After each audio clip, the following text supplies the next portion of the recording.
Here is a game that I have partially created. I have changed the background and added 2 sprites. The first sprite is called Sprite 1, as we can see at the bottom of the screen, and it's a dragon.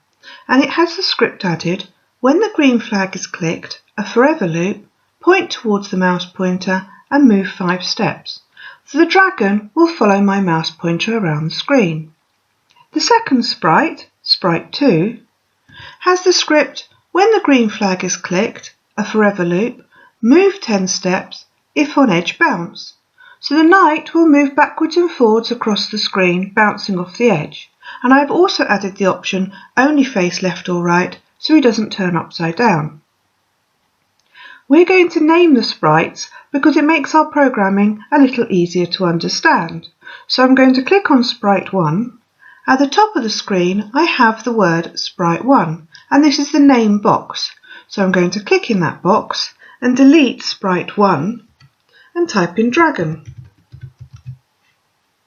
I'm now going to do the same for Sprite 2 and call this one Knight.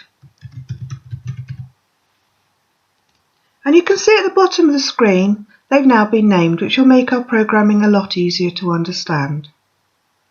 Now what we want this game to do is when the dragon touches the knight will change colour. So we're going to add the script to the knight because that's the one we want to change colour. So I'll click on the knight script and we're going to use an if statement to see if the dragon is touching the knight. And this is under control. Down near the bottom I have the if statement. I'll drag that in. And then we need to go into sensing.